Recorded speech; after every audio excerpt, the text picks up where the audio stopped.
હર હર મહાદેવ। તો કેમ છો મિત્રો? મજામાં? આપણા બ્લોગ જોતા હોય મજામાં। મસ્ત મજાનો વરસાદ ચાલુ થઈ ગયો છે, તો આપણે અહીંયા ઊભી ગયા છીએ શાંતિથી, અને હવે વરસાદનો લુપ્ત ઉઠાવીએ। તો હવે ઘણા દિવસથી વરસાદ એટલે કેટલા દિવસથી આવી ગયો, તો 2-3 દિવસથી નહોતો આવતો, તો કાંઈ વાંધો નહીં, પણ વાવણી થઈ ગઈ છે એટલે કાંઈ વાંધો નહીં આવે હવે। ને આપણો હવે બધું વવાઈ તો ગયું છે ટોટલી, પણ હવે કપાસના ખાલા પડ્યા હોય એ સોંપવાનું હોય તો સોંપાઈ જશે, ને હવે આપણે વરસાદ રહેશે એટલે સોંપી નાખશું। હવે અહીંયા તળાવ પણ ભરાઈ ગયું છે, તમે દેખાડું તમને।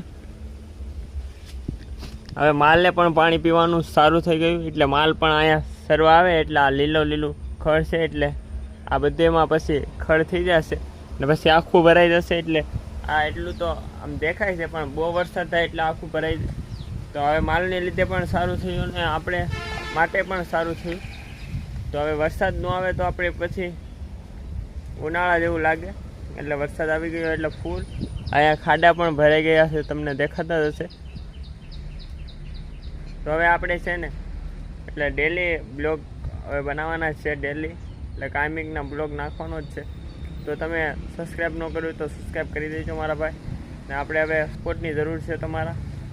તો હવે એટલે કાયમિક બ્લોગ શૂટ કરીશું આપણે। ને હજી તમે વિચારતા હોય તો એક ભાઈની કોમેન્ટ હતી કે એ ભાઈ કે તમે કાયમિક બ્લોગ બનાવવાની રિક્વાયરમેન્ટ પહેલાં કરેલી હતી, તો પહેલાં મારે કાંઈ ટાઈમ ન રહેતો, ને હવે એટલે થોડોક ટાઈમ રહી છે, એટલે તમારી માટે ટાઈમ તો આખા કાઢી દેખું 10 મિનિટ, એટલે 10 મિનિટ તો કાઢી દેખીએ આખા દિવસમાં। એટલે બ્લોગ બનાવવાનું આપણે શરૂઆત કરી છે, એડિટિંગને કરીએ એટલે રાતના 12-1 વાગી જશે। તો કાંઈ નહીં, પણ બ્લોગ બનાવવાનું હવે કાયમિક માટે જ રાખવાનું છે, તમારા સપોર્ટની પણ જરૂર છે। થોડોક સપોર્ટ તો સારો જ છે, પણ હજી થોડોક સપોર્ટ કરી દો એટલે આપણું હાલ્યા કરે। તો કાંઈ નહીં, હવે આપણે જવાનું। ને ઘણા મિત્રો કોમેન્ટ કરે છે કે તમને ભાઈ આ જગ્યાથી બ્લોગ સ્ટાર્ટ કેમ કરો, એટલે હું અહીંયા નવરો હોય તો અહીંયા આવું એટલે બ્લોગ સ્ટાર્ટ કરી દઉં, એ તો મને કહેવું જ ન પડે, કોઈ મને કહે એમ તો હોય નહીં। તો હું મારી રીતે બ્લોગ અહીંથી સ્ટાર્ટ કરું, એટલે 10-11 વાગે 12 વાગી જાય, કોક દી અટાણે 2 વાગી ગયા છે, એટલે અટાણે હું ફ્રી થયો, એટલે કોક દી ટાઈમ વહેલા ફ્રી થઈ જાય, કોક દી મોડું થાય એવું હોય, એટલે હું અહીંથી જ બ્લોગ સ્ટાર્ટ કરું। એટલે સામે અહીંયા અમારા ગામડામાં એવું હોય કે સક્સેસનો વ્યક્તિ થાય એટલે બધા હસી મજાક કરે, એટલે આપણે એટલે માણસો આમ વિડીયો ઉતારતા નથી, તો આપણે અહીંયા એકલા બેઠા હોય એટલે હું તમારી હારે વાત કરી લઉં એવું લાગે મને, કે મારી ફેમિલી સાથે વાત કરું, તો હું તમારી હારે વાત કરું, તમે મને કોમેન્ટમાં વાત કરો। તો કાંઈ નહીં, હવે મિત્રો આપણે હવે છે ને આ દુનિયામાં એવા લોકો છે ને કે સફળ વ્યક્તિ થાય ને, કામયાબ વ્યક્તિ થાય ને, તો અહીંયા એની કદર કરવામાં આવે છે। પહેલાં તો એની કોઈ કદર નથી કરતા, અટાણે મને પણ એવા લોકો મળ્યા છે કે મારા દાંત કાઢતા હોય, તો આપણે કંઈ એવાથી ફેર નથી પડી જતો। અમુક એવા લોકો હોય આપણા દાંત કાઢે છે કે આપણે વિડીયો બનાવીએ એ કોઈને સારું ન લાગે, તો અમુક લોકો હોય તો આપણે એવાને કાંઈ ધ્યાન નથી દેતા। આપણે તો આપણી રીતે આપણી લાઈફમાં શું કરવું આપણે, ને આપણે મા બાપને રોજ કયું કરવાનું, અને મા બાપ આપણે ઘરના કોઈ ના ન પાડે તો પછી આપણું ઘરના આપણે સારું જ વિચારતા, ઘરના કોઈ ના ન પાડે તો પછી બીજા તો બહારના બધા દાંત જ કાઢતા હોય, પહેલાં બધા દાંત જ કાઢતા હોય, પછી કાંઈક સારું થાય તો પછી તમારા હારે જ હોય, એટલે આપણી મહેનત કરવામાં ફોકસ કરવું। તમને પણ આવું કાંઈક જોવા મળ્યું હશે, તો કાંઈ નહીં, આપણે આપણી મહેનત ભૂલવી નહીં। ને હું હવે એટલે જ કાયમિક બ્લોગ બનાવવાનું સ્ટાર્ટ કરવાનું છે। એ લોકોનું નામ તો ન લેવા માંગુ, પણ હવે કાંઈ નહીં, એવા લોકો બધા કરે હાલો।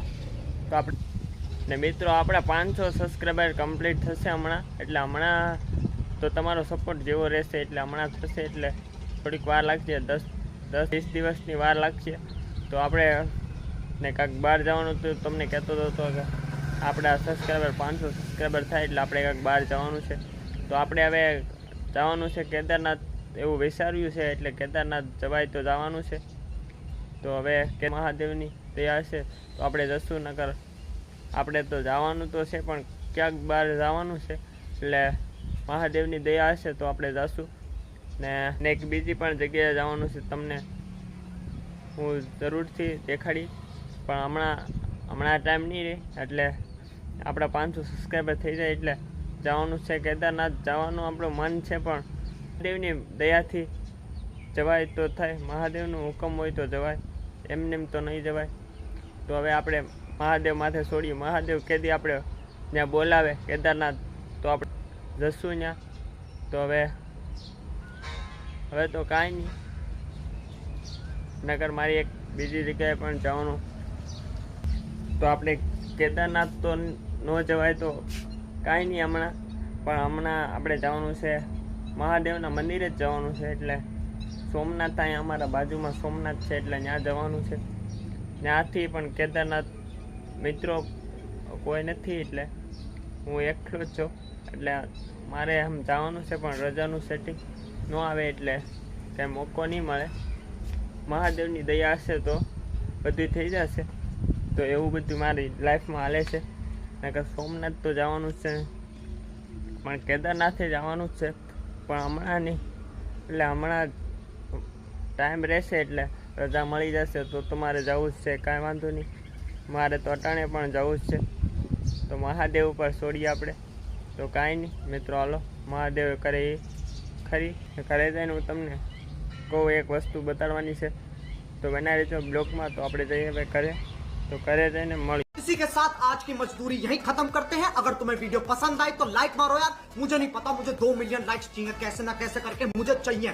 इतना जिला मैं कभी नहीं लूंगा अपनी पूरी जिंदगी में जितना इसमें जिला, मुझे चाहिए ही चाहिए। तो लाइक मारो, और अगर तुम लोग नए हो तो सब्सक्राइब करो, वो जो लाल वाला बटन है उस पर फूट फेंक के मारो या फिर मोमबत्ती, मुझे नहीं पता, बस क्लिक हो जाना चाहिए। अब मैं भी जा रहा हूँ, मुझे पैसों के पीछे भागना है।